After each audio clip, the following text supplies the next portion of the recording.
नमस्कार सभी विद्यार्थियों को। स्वागत है आपका स्टडी विद अभिषेक सिंह में। आशा करता हूँ सभी बच्चे अच्छे होंगे। मैंने आपको पिछली क्लास में बताया था जितने भी जो टॉप 10 आपके क्वेश्चन थे वह बताए थे। अब आज आपकी जो बहुविकल्पित प्रश्न आएंगे उनमें जो महत्वपूर्ण क्वेश्चन बन सकेंगे मैं आपको इस क्लास में पूरा कराऊंगा। इस क्लास में नाटक एवं एकांकी विधा के महत्वपूर्ण जितने भी बहुविकल्पीय प्रश्न हैं वह आपको इस वीडियो में मिलेंगे। ठीक है, तो आप इसका जवाब देंगे। जैसे ध्रुव स्वामिनी नाटक के लेखक हैं। पहली बात तो नाटक विधा की रचना है ध्रुव स्वामिनी। ठीक है, ध्रुव स्वामिनी क्या है? एक नाटक। अब इसके लेखक कौन है आप बताओ। आपको 5 सेकंड दी जाएंगी, उसके बाद मैं खुद स्वयं उत्तर आपके सामने लिख दूंगा। ठीक है, तो ध्रुव स्वामिनी नाटक के लेखक हैं, बताओ कौन है? जयशंकर प्रसाद। ठीक है, चलो आगे बात करते हैं। अंधेर नगरी के रचनाकार हैं। तो अंधेर नगरी भी क्या है? एक नाटक। तो अंधेर नगरी के रचनाकार हैं, बताओ। प्रश्न नंबर 2, अंधेर नगरी के रचनाकार हैं। मैंने बताया था जो धर्म पर चलता है व्यक्ति तो उसके सामने जो मतलब अंधेर नगरी भारतेंद्र हरिश्चंद्र जो थे वह जब उन्हें शमशान में जाके रहना पड़ा, राजा से रंक बन गए, तो जो नगरी थी वह भी कैसी बनकर रहेगी? अंधेर नगरी बनकर रहेगी। उन्हें कोई राजा होते हुए भी अपने घर में कोई ठिकाना देने वाला नहीं रहा। तो अंधेर नगरी के रचनाकार कौन है? भारतेंद्र हरिश्चंद्र।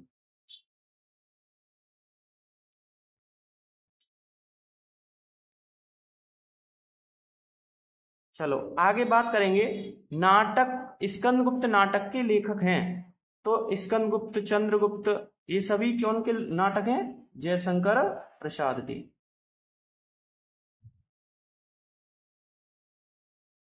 अंधेर नगरी किस विधा की रचना है? तो जब नाटक और एकांकी विधाओं की बात चल रही है तो सीधी सी बात है, अंधेर नगरी क्या होगा? नाटक ही तो होगा। तो किस विधा की रचना है? नाटक। मैंने आपको पहले भी बता दिया। अजातशत्रु किस विधा की रचना है? बताओ। आपका 5वां क्वेश्चन है, अजातशत्रु किस विधा की रचना है? अजातशत्रु पहले तो जयशंकर प्रसाद की रचना है। ठीक है, दूसरी बात, जब नाटक चल रहा है, नाटक के क्वेश्चन करा रहा हूं तो नाटक विधा की अजातशत्रु रचना है। हिंदी का प्रथम नाटक कौन सा है? तो हिंदी का प्रथम नाटक मैंने बताया था कि आपका प्रश्न नंबर 6, हिंदी का प्रथम नाटक कौन सा है? मैंने बताया था जो इंसान होश को बैठता है तो वो इंसान क्या करता है? नाटक। तो कौन? नहुस। और यह प्रथम नाटक भी है। ठीक है, लहरों के राजहंस कृति का संबंध किस विधा से है? बताओ। लहरों के राजहंस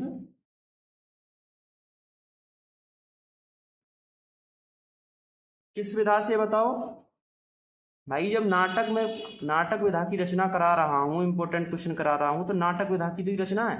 ठीक है, लहरों के राजहंस कृति के संबंध किससे है? नाटक विधा से। भारत दुर्दशा नाटक के रचनाकार हैं।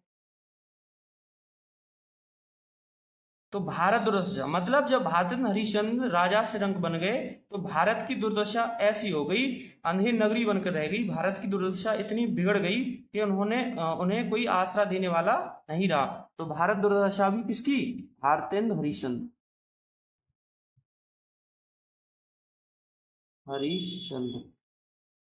आगे बात करेंगे प्रश्न नंबर 9 की। प्रताप पत्रिका के संपादक हैं। प्रताप पत्रिका के संपादक हैं, बताओ। तो प्रताप पत्रिका के संपादक हैं गणेश शंकर विद्यार्थी। गणेश शंकर विद्यार्थी। गणेश शंकर विद्यार्थी। आगे बात करेंगे प्रश्न नंबर 10 की। मुद्रा राक्षस के लेखक हैं। तो उन्होंने अपनी सारी मुद्राएं, प्रश्न नंबर 10वां है, मुद्रा राक्षस के लेखक हैं, तो ये भी किसकी है, भारतेंदु हरिश्चंद्र की।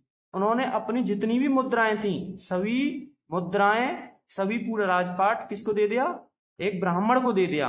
ठीक है, तो मुद्रा राक्षस के लेखक कौन है, भारतेंदु हरिश्चंद्र, भारतेंदु हरिश्चंद्र। श्री चंद्रावली नामक नाटक के लेखक हैं, आपका क्वेश्चन नंबर 11 है, श्री चंद्रावली नामक नाटक के लेखक हैं, तो इसके भी नाटक के कौन है बताओ, इसके भी कौन है, भारतेंदु हरिश्चंद्र, भारतेंदु हरिश्चंद्र।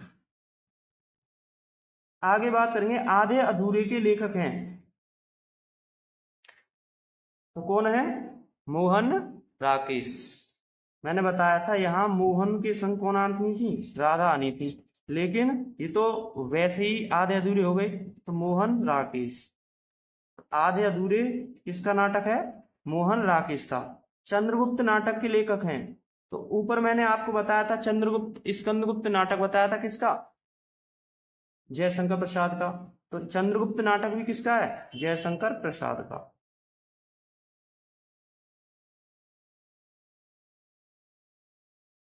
जन्मेजय का नागयज्ञ नाटक के रचनाकार हैं, बताओ भाई। जो शंकर जी जो थे उनके गले में क्या लिपटे हुए थे, नाग लिपटे हुए नहीं थे, तो जन्मेजय का नागयज्ञ ये भी किसकी है, जयशंकर प्रसाद का नाटक है, ये भी जयशंकर प्रसाद। आगे बढ़ते हैं, हिंदी एकांकी का विकास किस युग में माना जाता है, हिंदी एकांकी का विकास किस युग से माना जाता है, तो किस युग से माना जाता है, छायावादी युग, छायावादी युग। छायावादी युग का अन्य नाम क्या है, शुक्ल युग। ठीक है, अंडे के छिलके किस गद्य विधा की रचना है, तो अब यहां से छायावादी युग, एकांकी विकास का युग किसे माना जाता है, छायावादी युग को। नंबर क्वेश्चन नंबर 16 है, अंडे के छिलके किस विधा गद्य विधा की रचना है, तो अंडे के छिलके किसकी है, मोहन राकेश की। किस गद्य विधा की पूछ रहा है ना, तो एकांकी विधा की है, और किसकी है ये, मोहन राकेश की है ये। ठीक है, तो हिंदी एकांकी के जनक माने जाते हैं, तो कौन है, 9th क्लास में आपने राम कुमार वर्मा की पढ़ी होगी। ठीक है, एकांकी, तो हिंदी एकांकी जनक माने जाते हैं, क्वेश्चन नंबर 17वां है, तो कौन माने जाते हैं, राम कुमार वर्मा, डॉक्टर राम कुमार वर्मा।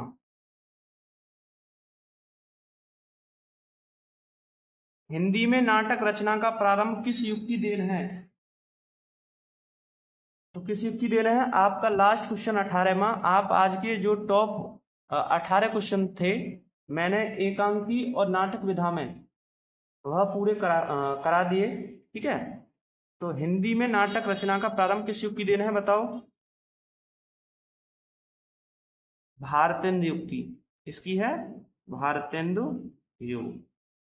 अब आने वाली वीडियो में जैसे एक एकांकी और नाटक इसमें करा दिए, जीवनी है, उपन्यास है, कहानी है, तो जितने भी उनसे महत्वपूर्ण क्वेश्चन बन सकेंगे मैं आपको पूरा करा दूंगा।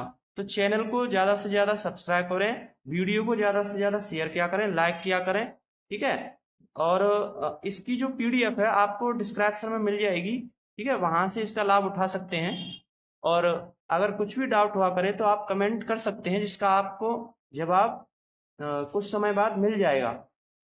ठीक है, तो आप आज की जो महत्वपूर्ण क्वेश्चनों से रिलेटेड टॉप 18 बहुविकल्प प्रश्न जो थे मैंने आपको पूरे करा दिए।